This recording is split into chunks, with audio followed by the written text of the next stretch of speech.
The chamber was vast, its vaulted ceiling glittering with crystalline panels that caught the light of the central dais.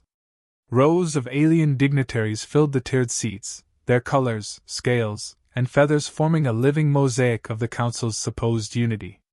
Voices overlapped, a low rumble of power and certainty. This was their stage, a place where decisions were announced rather than questioned, where younger species were expected to nod, accept, and obey. When the human delegation entered, the atmosphere shifted but only slightly, like a ripple across still water. Clad in formal attire, their posture deliberate, and their steps unhurried, they moved to their assigned place without bowing nor pausing.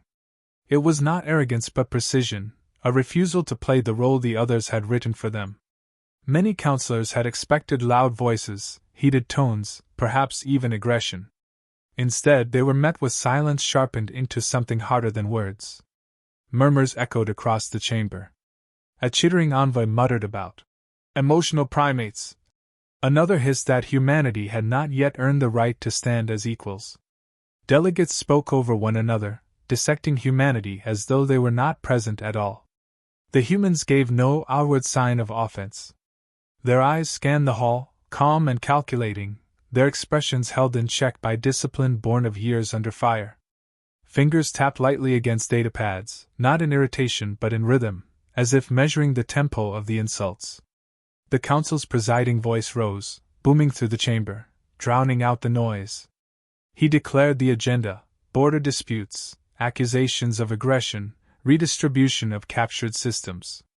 The language was sanitized, diplomatic in tone, yet the meaning was sharp. Humanity's sacrifices were categorized as incidents, their losses as adjustments to balance. Systems defended at tremendous cost were described as contested holdings, implying they might be stripped away. Each phrase carried the same undertone: humanity had risen too quickly, and now it must be restrained. The human envoy listened without interrupting, pen poised above paper even though every word was already recorded by their devices. The act was deliberate, archaic, a signal that every insult would be remembered in detail. Eyes followed the motion of ink on page, unsettling in its simplicity. Aliens who had dismissed them as brash and uncontrolled began to sense the weight of that quiet recording. When smaller delegates raised concerns of their own, raids, piracy, threats along their borders, the counselors waved them aside, redirecting attention back to humanity. Again and again, the narrative circled back to the humans: too dangerous, too unpredictable, a species that must be contained before they destabilize the galaxy further. It was as though the chamber had agreed in advance that this would be the verdict, and all voices would serve the chorus. Through it all, the humans remained still. Only subtle signals betrayed their state: a clenched jaw released after a breath, a fleeting narrowing of the eyes, the tightening of a hand around a folder. These were not the gestures of panic but of soldiers holding formation, of diplomats aware that every movement was scrutinized. They spoke rarely, and when they did, their tone was clipped, their words chosen with surgical care. They raised concerns of treaty violations, of borders breached, of trade convoys attacked despite agreements. The responses were dismissive. Minor infractions. Unfortunate misunderstandings. The arrogance in the hall thickened with every dismissal. The longer the accusations mounted, the more apparent it became that the council was not seeking peace but submission. This was not negotiation. It was performance, staged for the benefit of the chamber, with humanity cast as the villain. And yet the villains did not rage. They did not argue. They listened, they observed, and they waited. That waiting carried a weight the chamber did not fully understand. To the humans, every word was another line in a ledger, another reason to reassess their place in the council. To the council, however, it was mistaken for compliance. Laughter spread when one delegate joked that humans were learning their place. The sound echoed against the high ceiling, discordant and hollow. By the time the presiding voice concluded the first round of declarations, the outcome seemed assured. The council was comfortable in its arrogance, certain that the humans would accept the script handed to them. The chamber settled back into its rhythm of casual dismissal, blind to the tension gathering like a storm contained behind steady eyes and disciplined silence. The chamber grew heavier as the next round of statements began. The tone sharpened. A prominent counselor from a long-established empire took the floor, his voice dripping with authority. He accused humanity of provoking wars, of grasping for power under the guise of defense, of upsetting centuries of balance carefully maintained by wiser species. He recited past conflicts where human fleets had intervened, painting every victory not as protection but as aggression. The record of sacrifice, the cost in blood, was erased with a few self-satisfied phrases. The humans remained composed, their faces carved into expressions of neutrality, but beneath the calm there was a steel edge. Their lead representative adjusted his notes, eyes scanning the speaker with the stillness of someone who had already endured more than lectures. When he rose to reply, his words were quiet, deliberate. He recounted the losses suffered not only by humanity but by the colonies they defended, worlds saved from predatory fleets, systems rebuilt after devastation, neighbors shielded by human warships when the Council had debated endlessly and done nothing. His voice carried no anger, only precision, each fact laid bare like an indictment. Yet the chamber answered with indifference. The presiding figure leaned forward and described those sacrifices as necessary costs of integration. Another suggested that humanity's rapid rise was dangerous and must be curbed for stability. The language was smooth, but the meaning was blunt. Humanity had fought, bled, and died, yet instead of recognition they were to be punished for surviving. Whispers traveled through the tiers, some approving, others uneasy. The words of the Council's most arrogant members carried weight, and the momentum built toward resolution. A proposal was introduced that would strip humanity of systems gained through conflict, handing them to neutral oversight under Council fleets. Another clause demanded human warships be placed under permanent monitoring. The implication was plain: humanity would be disarmed, reduced to a subordinate force controlled at the whim of the chamber. That was when the line was crossed. A delegate from a race that had never fought beyond its own borders leaned into his microphone and, with mocking amusement, described the dead of human wars as inefficient expenditure of a reckless species. He smirked as he said it, confident that no one would challenge the insult. The laughter of a few allies followed, brittle and cruel. The reaction from the humans was not explosive. It was silence. Absolute and deliberate. The envoy who had been writing lowered his pen with calm finality. Another adjusted the cuffs of his suit. The lead ambassador closed his folder and straightened. A single glance passed among them, brief but decisive. Without raising his voice, he spoke. The words were simple, stripped of rhetoric, delivered like a final judgment. "The talks are over." The chamber froze. The words struck harder than any shouted protest. Delegates shifted uneasily. Some chuckled, assuming it was theater. Others blinked in disbelief, trying to process what had just happened. The Council had always assumed that species would beg for their approval, endure any insult for the privilege of standing in the chamber. Yet here was a delegation rejecting that assumption entirely.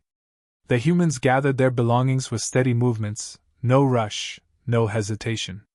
They rose in unison, their faces cold with clarity, and began the walk out.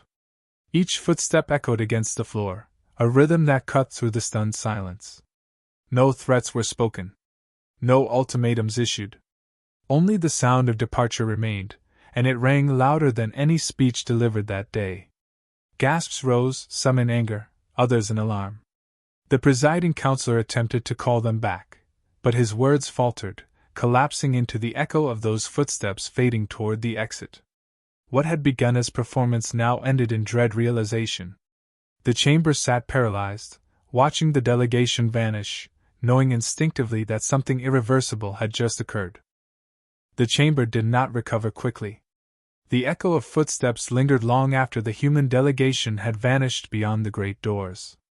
At first there was only stunned silence, then voices rose in frantic waves. Some shouted that the humans were bluffing, that they would return once they realized the cost of defiance. Others warned that such an exit could not be dismissed as mere theater. The hall filled with accusation and fear, old rivalries bursting to the surface now that the fragile balance had been disturbed. A representative from a minor species leaned forward, trembling as he spoke. He reminded the council how human fleets had once held the line against raiders when no one else came. Without those fleets, his worlds would have been stripped bare. His plea was drowned by louder voices insisting that humanity had grown too bold and their withdrawal was nothing but posturing. Yet even as they dismissed it, uncertainty cracked their certainty. For centuries, the council had been the center of power, its decrees treated as binding law. To see any species rise and walk away without negotiation was unthinkable. Whispers turned to memory. Delegates recalled past wars where humans had fought battles others would not. They remembered how, when a predator empire swept across border systems, council fleets arrived too late, hesitant and divided. It had been humanity's intervention, fierce, unrelenting, and costly, that had turned the tide. They remembered the casualty reports, the billions lost, the colonies rebuilt from ash by human labor. Those recollections carried weight, and for the first time many in the hall felt a chill beneath their arrogance. The council tried to move forward with business, but proceedings collapsed into chaos.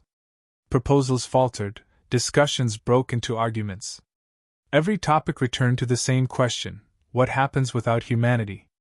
Trade delegates spoke of convoys protected by human escorts. Defense ministers listed stations reliant on human patrols.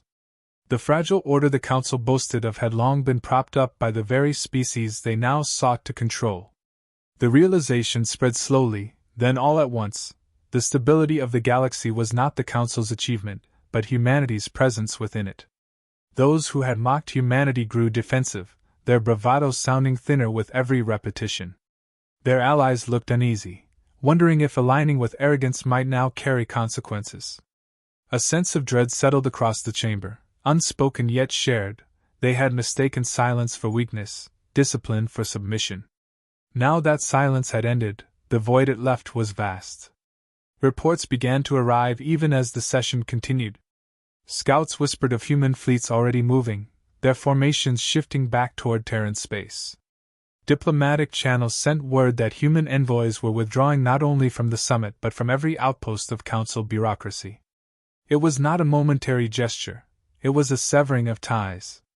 That clarity rattled the chamber more than any threat could have. An elder delegate, voice hoarse with age, muttered that the council had overreached.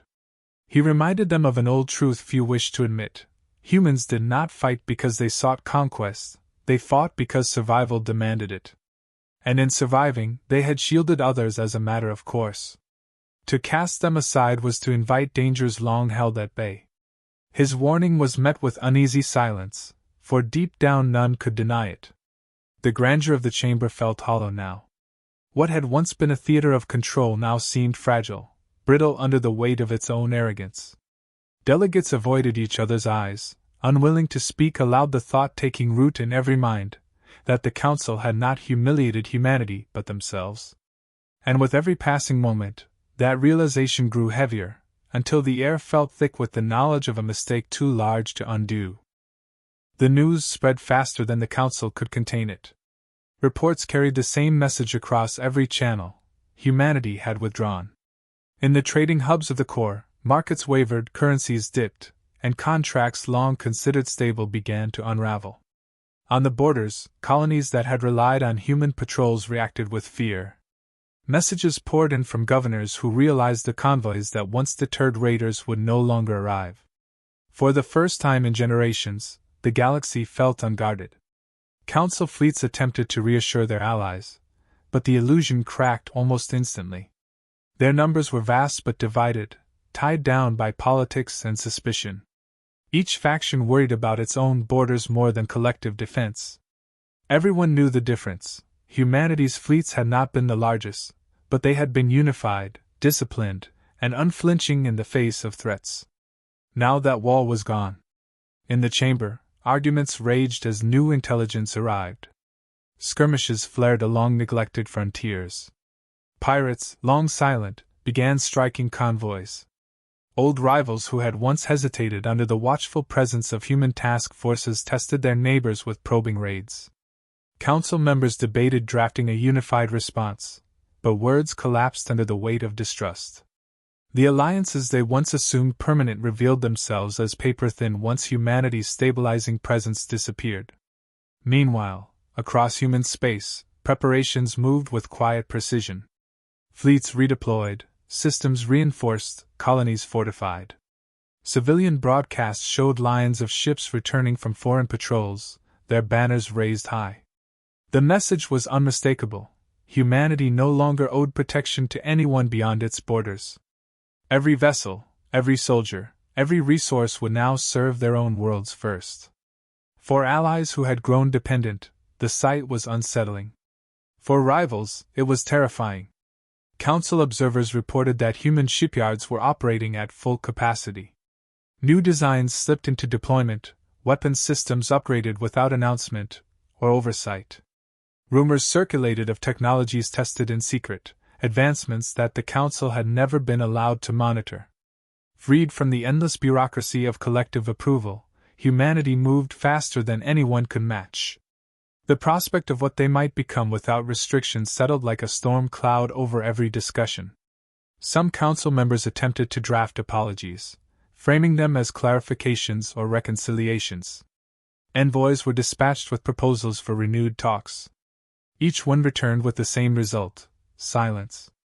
Human representatives refused to engage, their offices shuttered, their presence withdrawn completely from diplomatic circuits. No speeches were given, no explanations offered. The absence was deliberate and heavy, a refusal to dignify arrogance with further debate. As weeks passed, panic grew. Minor species petitioned for emergency aid, fearing their territories would collapse under predation. The Council attempted to organize joint fleets, but cohesion dissolved. No one trusted another to command.